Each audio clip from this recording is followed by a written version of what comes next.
안녕하세요. 9시 배대 은혜의 시간입니다. 어, 이제 저희들이 요한계시록을 다 마치고 오늘부터 누가복음을 시작합니다. 참 감격스러운 것은 이제 누가복음으로 신약 27권을 우리가 올해 다 우리가 함께 은혜의 시간에서 강의 듣고 그리고 또 필사도 하고 묵상을 했다는 겁니다. 정말 여러분 너무나 축하드리고 축복합니다.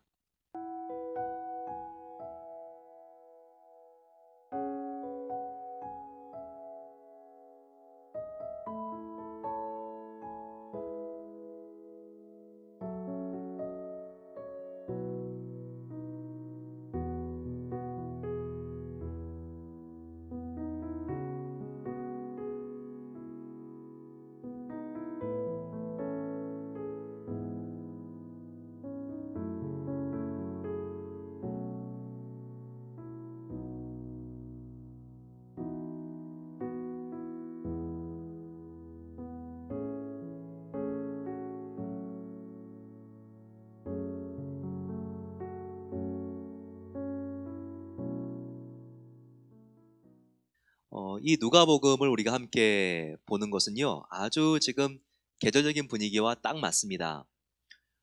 하나님께서 어떻게 마지막 또 필사도 누가복음이 되게 하셨는지 이게 우연이 아닌 것 같아요.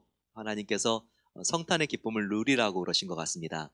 오늘부터 누가복음 1장, 2장, 3장 쭉 나가는 걸 보게 되면요, 성탄에 대한 기사가 너무나 자세하게 나와 있습니다. 이제 성탄이 불과 며칠 남지 않았습니다. 저희들이 함께 이 성탄절이 성경에서 가장 자세하게 나와 있는 누가복음을 통해서 우리가 이 땅에 왕으로 오셨지만 가장 겸손하게 오신 예수님께 가까이 나아가서 동방박사의 마음으로 예수님을 경배하고 환영하기를 원합니다. 누가복음은 누가 썼을까요? 누가 해도 누가가 썼죠. 이 누가는요, 누구입니까? 어, 사도 바울의 동역자입니다. 그리고 굉장히 그를 존경했던 제자이기도 했죠. 누가는요, 사실 유대인이 아니라 이방인이었고요. 그리고 그는 직업이 의사이면서 역사가였습니다. 그래서 바울 가까이에 그의 주치의로서 이렇게 선교 여행을 함께 하고 사도 바울이 인생을 마칠 때까지 가장 가까이에 있었던 그런 제자 중에 하나입니다. 이 누가가 성경에 쓴 성경은 두 개입니다. 누가복음과 그리고 사도행전이에요. 예, 그런데요, 이 누가복음과 사도행전의 그 분량이 가장 성경에서 깁니다. 신약 성경에서 압도적으로 깁니다. 그래서 그 장수 챕터로 봤을 때는요, 마태복음이 복음서에서 더 길지만 그 장수로 봤을 때는요, 이 누가복음이 길고요. 그리고 사도행전까지 합치게 되면 오히려 바울이 13권을 썼다고 하지만 바울 서신보다 더 깁니다. 그래서 이 누가가 그 당시에 의사면서 역사가였기 때문에 역사가로서 굉장히 자세한 기록을 누가복음과 사도행전에 써주고 있어요. 그래서 굉장히 지금 저와 여러분들이 덕을 많이 봅니다. 그 사건, 사고가 어떻게 일어났고, 그리고 예수님의 일대기와 그리고 십자가의 죽음과 부활이 왜 맞는지 역사가의 관점으로 이것을 설명해 주니까 굉장히 우리에게 호소력 있게 강력하게 다가오는 것입니다. 바로 이 누가가요, 지금 누가복음과 사도행전을 썼을 때는 수신자가 지금 같은데요. 누구냐면 데오빌로 가카라고 하는 사람입니다. 정확히 이 사람이 누군지는 우리는 추정할 뿐 확인할 길은 없습니다. 하지만 데오빌로라고 하는 사람에게 전도하기 위해서 누가가 썼다고 추정이 되는데요. 그의 지금 이름이 3절에 나오죠. 예수님의 모든 일을 근원부터 자세히 미루어 살핀 나 누가도 데오빌로 가카에게 차례대로서 보내는 것이 옳은 줄 알았더니 이는 각하가 알고 있는 바를 더 확실하게 하려 함이로다라고 말하고 있습니다. 즉 데오빌로, 지위가 높은 것 같아요. 각하라고 말하고 있죠. 그 사람에게 예수님이 누구인지를 이렇게 시간 순서대로 이렇게 기록했다고 말하고 있죠. 그런데 누가복음만 데오빌로 각하에게 쓴 게 아니라 바로 사도행전도 똑같습니다. 사도행전 가볼까요? 사도행전 1장 1절에 바로 나오죠. 데오빌로여, 내가 먼저 쓴 글에는 무릇 예수께서 행하시며 가르치시는 시작하심부터 라고 나와 있는데, 여기서 내가 먼저 쓴 글이 뭐죠? 사도행전 1장 1절에 내가 먼저 쓴 글을 말한다면 이것은 앞에 있는 누가복음을 말한 겁니다. 그래서 지금 저자가 이 누가복음과 사도행전은 같고요, 수신자도 같다는 것을 우리가 알 수 있습니다. 그러니까 지금 이 목적이요, 이방인들에게 복음을 전하기 위해서 쓴 거예요. 그러면 마태복음과 다르죠. 기억해 보시면 아시겠지만 누굴 위해서 마태복음은 쓰여졌습니까? 바로 유대인들을 위해서 쓰여진 거죠. 그래서 유대인들이 좋아하는 바로 그 아브라함부터 족보가 쭉 이렇게 1장부터 소개되어 있지 않습니까? 마태복음이 유대인들에게 복음을 전하기 위해서 쓰여진 것이라면 바로 이 누가복음은요, 이 누가복음은 이방인들을 위해서 쓰여진 성경이라는 것이죠. 이렇게 복음서도 서로 간에 같은 내용을 기록해도 관점이 다르기 때문에 지루하지가 않고, 우리가 지금 이 복음서를 마지막 4번째를 하고 있어도요, 또 우리가 기대가 되는 것입니다. 자, 5절 보게 되면요, 이 누가복음은 예수님의 출생을 소개하기 전에 먼저 바로 이 세례 요한의 출생을 설명하고 있습니다. 세례 요한의 어머니가 누구죠? 바로 엘리사벳입니다. 그리고 아버지는 누구죠? 그 당시에 제사장이었던 스가랴죠. 근데 이 엘리사벳과 예수님의 어머니인 마리아는요, 둘이 친척지간입니다. 그래서 지금 예수님과 세례 요한이 조금 더 일찍 태어났죠. 몇 달 먼저 태어났는데 바로 예수님과 세례 요한도 친척지간인 것을 알 수 있어요. 공생애를 시작하시면서 예수님께서 요단강에서 세례를 주고 있는 세례 요한에게 찾아오죠. 그러면서 예수님이 세례 요한의 세례를 받는데 바로 예수님과 세례 요한은요, 그때 처음 만나는 게 아니라 바로 오늘 우리가 보고 있는 1장에서 만나게 되고요. 그리고 둘은 친척지간입니다. 그런 배경이 지금 5절에 나와 있어요. 세례 요한의 부모가 누구인가에 대한 설명입니다. 유대왕 헤롯 때 아비야의 반열에 제사장 한 사람이 있었으니 이름은 사가랴요, 그의 아내는 아론의 자손이니 이름은 엘리사벳이라. 세례 요한의 아버지가 나와 있죠. 바로 사가랴,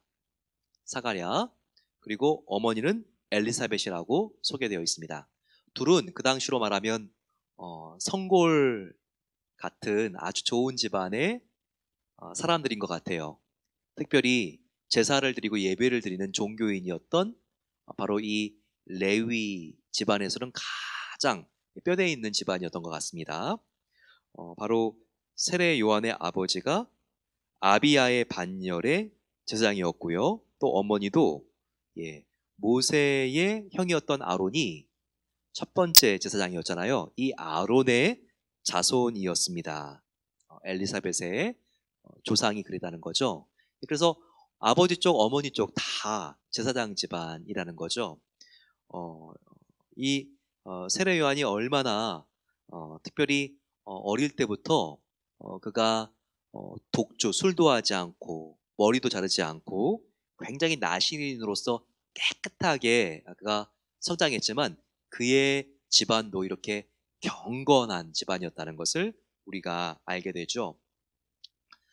하지만 이 집안도 완전하진 않습니다. 세례 요한이 태어나기 전까지 이렇게 자녀가 없는 집안이었어요.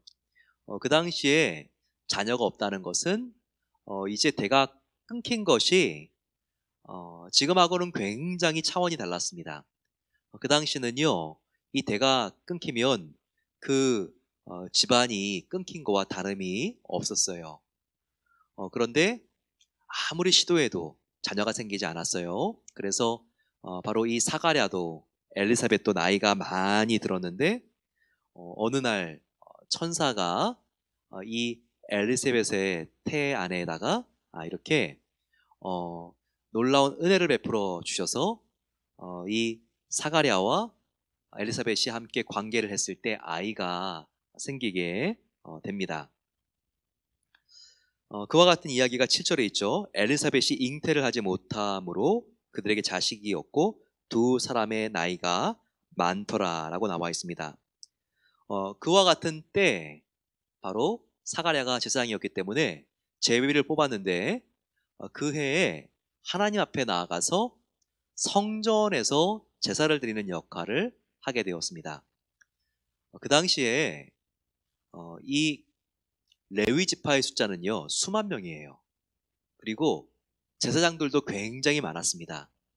그런데 바로 대속죄일이 되기 위해서는요 그 제사장들 중에서 오직 한 명이 제비를 뽑은 사람이 바로 이 지성소에 들어갈 수 있게 되어 있었습니다.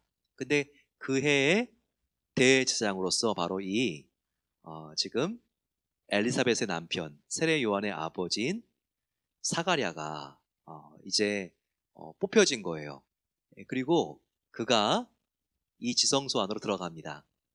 근데 바로 그때 하나님의 천사가 나타난 거예요. 그의 이름은 가브리엘이라고 나오는데요. 너에게 아들이 있을 것이다 라고 말합니다. 그러면서 그 아들은 보통 아들이 아니야. 앞으로 하나님의 아들이 오는데 그 하나님의 아들의 길을 예비하러 오는 자다. 그래서 바로 지금 구약 성경에 마지막 때가 되면 엘리야가 온다 그랬는데 이 엘리야와 같은 역할을 바로 너의 아들이 하게 될 거야.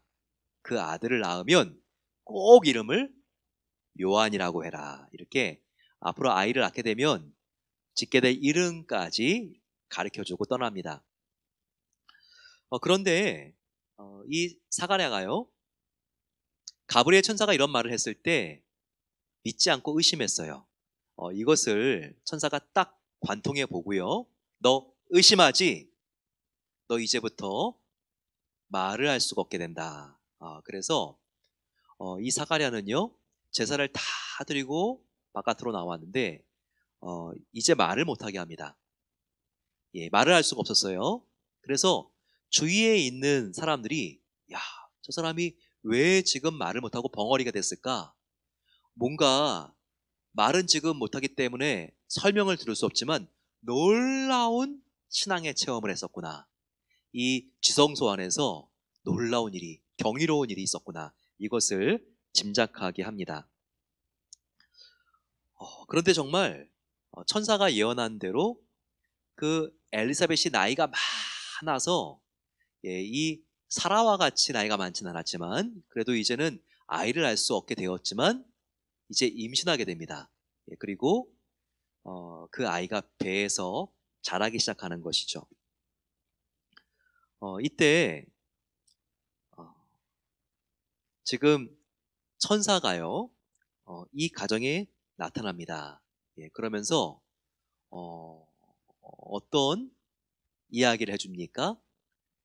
바로 26절에 이 이야기가 나와 있습니다. 6달째 달에 천사 가브리엘이 하나님의 보내심을 받아 갈릴리 나사렛이란 동네에 가서 이렇게 지금 예수님이 태어나게 하시기 위해서 천사 가브리엘이 엘리사벳을 만난 것처럼 바로 마리아에게 나타난 것을 볼 수 있습니다. 마리아가 얼마나 두려웠을까요? 그런데 그런 놀란 처녀 마리아를 보면서 더 놀라게 만드는 예언을 하죠. 너가 아이가 있을 것이다. 가브리엘 천사님, 저는 아직까지 결혼도 하지 않아서 남자를 모르는데, 남자와 관계도 하지 않았는데 어떻게 아이를 가질 수 있다는 말인가요? 그랬더니 천사가 무서워하지 말라. 너가 하나님의 은혜를 입었느니라. 이렇게 말하면서 너가 아이를 분명히 낳을 것인데 그러면 이름을 예수로 하라. 라고 이렇게 알려줍니다. 굉장히 세례 요한이 이 땅에 태어나는 과정과 비슷하죠. 세례 요한에게도 그의 아버지 사가랴에게 천사가 이름을 가르쳐줍니다. 너의 아들이 태어나면 요한이라고 하라. 바로 마리아에게도 그 천사가 너가 아들을 낳으리니 이름을 예수로 하라. 예수의 뜻은 뭐죠? 바로 구원자라고 하는 뜻이죠. 하나님은 우리의 구원자이십니다. 바로 이 뜻이 예수입니다. 그러면서 그가 어떠한 아이인지를 천사가 마리아에게 가르쳐주죠. 그가 다윗의 왕위를 이어받을 것이다. 바로 이것은 그렇게 이스라엘 사람들이 학수고대하던 메시아가 될 것이다 라고 하는 예언입니다. 그리고 영원히 야곱의 집을 왕으로 다스릴 것이다. 33절에 이스라엘의 왕이 될 것이라는 거예요. 야곱은 이스라엘이라고 하는 말이죠. 이스라엘의 왕이 될 것이라는 예언을 합니다. 그랬더니 바로 이 마리아에게 천사가 성령이 너에게 임할 것이니 지극히 크신 능력이 너를 덮으리라. 이제 그래서 아이가 태어날 것인데 그가 하나님의 아들 그리스도 메시아라고 일컬어질 것이다. 이렇게 예언을 합니다.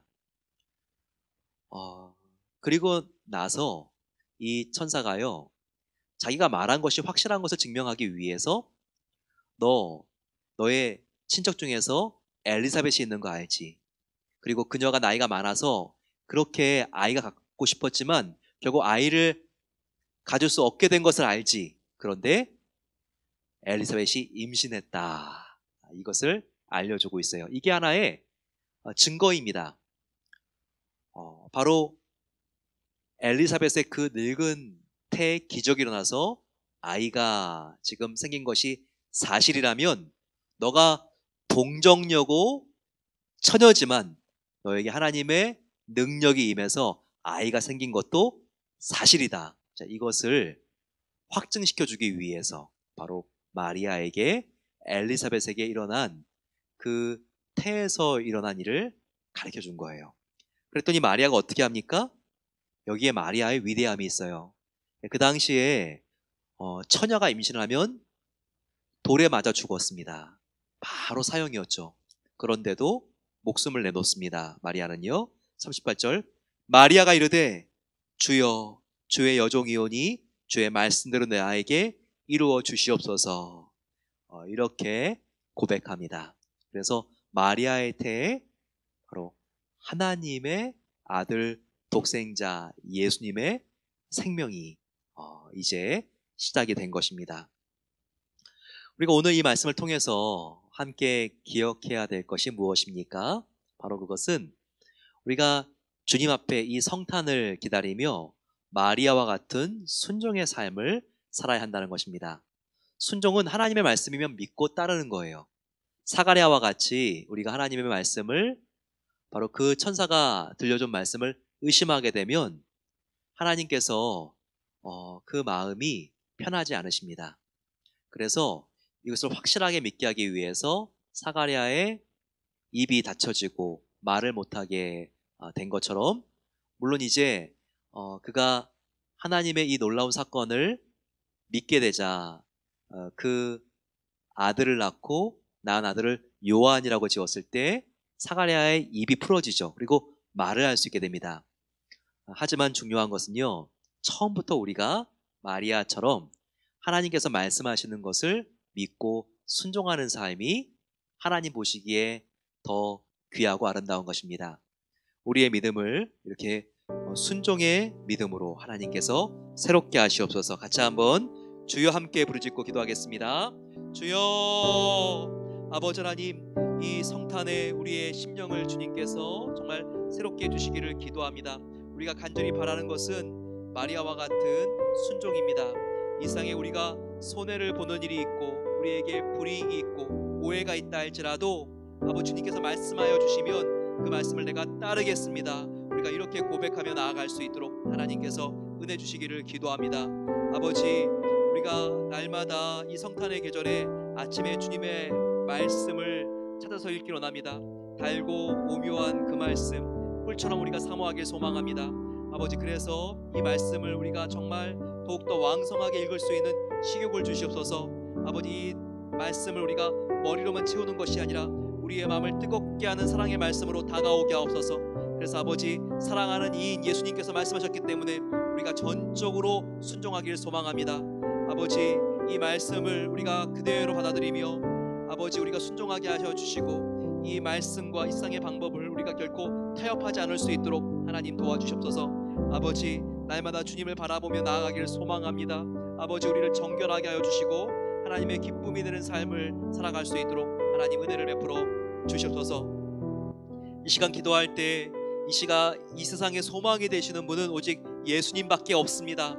우리가 이 세상의 대통령에게 정말 우리가 소망을 걸겠습니까? 우리가 아무리 완벽한 대통령이 있다 할지라도 정말 그의 지지율과 인기는 시간이 가면 다 떨어지게 되어 있습니다. 반드시 우리를 실망시킵니다. 하지만 우리의 영원한 왕이시고 만왕의 왕이신 통치자 예수 그리스도는 완전하십니다. 그분은 실수와 실패가 없습니다. 그분께 우리의 모든 것을 맡기며 아버지, 내가 주님을 사랑하겠습니다. 주님을 순종하며 나아가겠습니다. 아버지, 이 세상에 정말 내가 그 어떤 아버지 정치적인 것들과 이 세상의 돈과 이 세상의 지위와 이 세상의 나의 인맥을 의지하지 않고 오직 나의 왕으로 주님만을 높이며 주님을 따르겠습니다. 우리 같이 한번 나의 소망은 오직 주님이 되게 해달라고 주여 함께 부르짖고 기도하겠습니다. 주여. 아버지 하나님, 우리가 의지할 초소, 우리의 반석 바로 예수 그리스도 한 분밖에 없습니다. 아버지, 우리가 이 세상에 안전한 것이 정말 나의 돈인 양 착각하지 않도록 도와주셔서 나의 인맥과 나를 지켜주는 사람, 아버지, 나의 부모님, 나의 아버지, 나의 어머니의 재력이 아닌 것을 아버지 우리가 알게 하옵소서. 아버지, 우리가 이 세상을 살아갈 때 정말 나의 지위와 나의 명예와 나의 재산과 아버지 하나님 내 주위에 있는 사람들을 내가 아버지 하나님 의지하지 않도록 도와주시고 오직 주님만을 의지하며 나아가기를 소망합니다. 아버지 하나님, 우리가 소망을 걸뿐 분은 오직 예수님밖에 없습니다. 아버지, 우리가 정말 이 세상에 절망스럽고 어려운 일이 있고 희망이 없어 보여도 주님이 우리의 왕이시고 나의 아버지 하나님 마음과 영혼을 다스려 주시고 그분이 함께 하시면 어떠한 난간도 우리가 돌파할 수 있사오니 날마다 아버지 우리의 소망의 닷을 주님의 말씀에 내리고 날마다 주님께 가까이 가기를 소망합니다. 아버지 하나님, 우리 모든 성도님들 더욱더 말씀 대신 주님을 붙잡게 하여 주시고 더욱더 말씀을 순종함으로 주님만을 찾고 붙들며 나아갈 수 있도록 은혜를 베풀어 주시옵소서. 우리 간절히 기도할 때 아버지, 오늘 벌써 이제 금요일인데 저희도 주말로 들어갑니다. 하나님께서 정말 지켜주셔서 더욱더 우리가 하나님과 친밀하게 이 주말을 보낼 수 있도록 도와주시고 특별히 우리가 우리의 자녀들을 위하여 기도합니다. 자녀들이 더욱더 이 마지막 시대에 깨어있어서 하나님의 정말 초림이 반드시 있었듯이 재림도 반드시 있을 터인데 주님이 다시 오시는 것을 준비할 수 있는 우리의 가족 될 수 있도록 하나님께서 붙잡아 주시고 함께해 주시옵소서. 기도하겠습니다. 또한 기도할 때 이 성탄에 우리 교회에도 경제적으로 아주 어려운 분들이 계십니다. 또한 건강이 아주 어려운 분들이 계십니다. 하나님의 놀라운 은혜로 아버지 하나님 이 연약함과 한계 주님의 놀라운 영광과 성황이 비쳐서 아버지 회복되어지고 풀어지는 놀라운 은혜의 역사를 하나님께서 경제적인 문제와 건강 아버지 하나님 또한 신분의 문제 어려움이 있는 가정들 가운데 하나님께서 함께 하시옵소서. 같이 우리가 중보기도 해드리겠습니다. 같이 주여 함께 부르짖고 기도하겠습니다. 주여, 이 성탄의 계절에 아버지 우리가 먼저 우리의 가족을 위하여 기도합니다. 아버지, 주님께서 정말 2000년 전에 오신 것처럼 다시 주님께서는 재림하십니다. 이렇게 치밀한 계획 가운데 예수님께서 이 땅 가운데 상륙하시는데 아버지 정말 주님이 반드시 다시 오십니다. 아버지, 그 주님을 우리가 준비 없이 맞지 않도록 도와주시고 날마다 깨어 주님께서 이 땅 가운데 오시는 것을 우리가 맞이할 수 있도록 하나님께서 은혜를 더하여 주시옵소서. 아버지, 우리가 정말 깨어있어 주님을 간절히 찾기 원합니다. 말씀과 예배가 아버지 살아있게 하여 주시고 그래서 아버지 우리가 정말 주님만을 갈망하며 우리가 정말 타들어가는 목마름을 가지고 주님을 기다리기를 소망합니다. 아버지, 우리가 이 세상에 있는 것들 아무리 채워도 결국 그것은 우리를 만족시킬 수 없습니다. 아버지 오직 예수님의 말씀, 예수님의 은혜만이 우리의 해가를 해결할 수 있사오니 날마다 주님께 더욱더 가까이 갈 수 있도록 은혜를 베풀어 주시옵소서. 우리의 자녀들 하나님께서 한 명 한 명을 만나 주시기를 기도합니다. 부모님이 하나님이 아닌 아버지 그 아이를 하나님께서 그 아이의 베델에서 만나 주시기를 기도합니다. 야곱을 하나님께서 만나 주신 것처럼 그렇게 아버지 하나님 정말 그 아이의 꿈속에서라도 하나님께서 나타나 주셔서 만나 주시고, 아버지 하나님 그 아이가 정말 말씀을 통하여 변화를 받아 하나님 앞에 정말 삶을 드리고 하나님을 기뻐하는 자녀가 될 수 있도록 하나님께서 축복해 주시고 함께해 주셔서 더욱더 말씀으로 진지해지는 우리 아이가 될 수 있도록 하나님께서 붙잡아 주시고 함께해 주시기를 기도합니다. 아버지 하나님, 이 시간 간절히 기도하는 것은 우리 교회 연약한 분들을 위하여 기도합니다. 풀어지지 않는 문제로 1년 동안 정말 하나님을 붙잡고 기도하신 분들, 끝까지 이 연말에 아버지 하나님 정말 그 하나님께 나아가 기도하는 줄을 놓지 않고 계속 하나님께 기도할 수 있도록, 믿음으로 승리할 수 있도록 은혜 주시기를 기도합니다. 아버지, 닫혀져 있는 재정의 문을 하나님께서 지켜주시기를 기도합니다.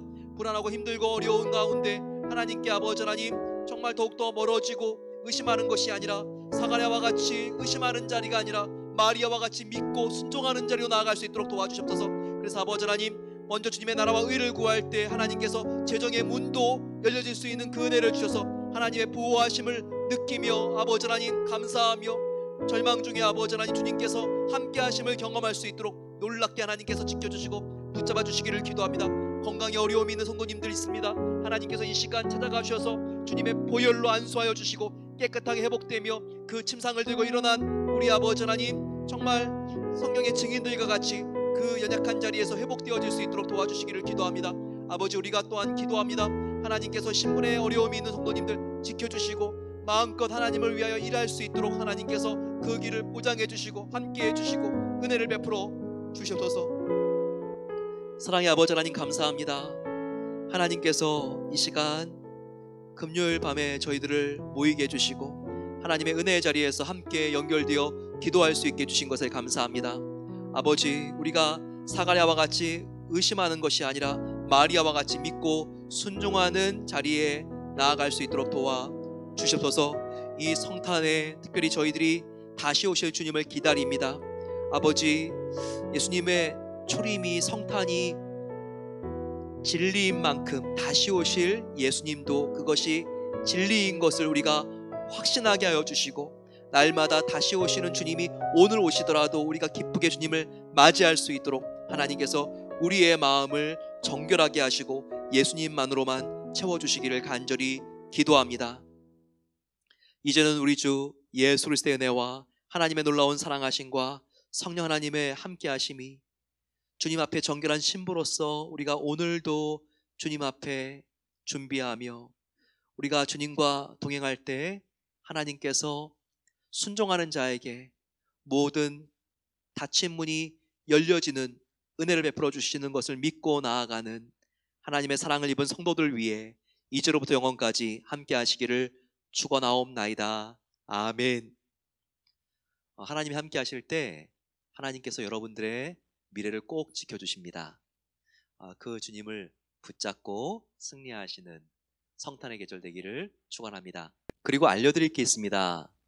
이 누가복음은요 1장 같은 경우에는 지금 80절까지 있죠. 그래서 80절을 다 나가지 않고 1장은요 이틀에 걸쳐서 나가겠습니다. 오늘은 누가복음 1장 1절에서 38절까지 하겠고요. 그리고 내일 은혜 시간에는요 39절에서 80절까지 나가겠습니다. 누가복음은 이렇게 성경 구절이 80절 같이 많을 때는요 2번에 나가서 나가려고 합니다. 그래서 절반만 오늘 이렇게 강의로 다루고요. 그리고 여러분들도 우리가 절반만 이렇게 필사해 주시면 되겠습니다. 38절까지 해주시면 좋겠습니다. 내일 다시 만나겠습니다.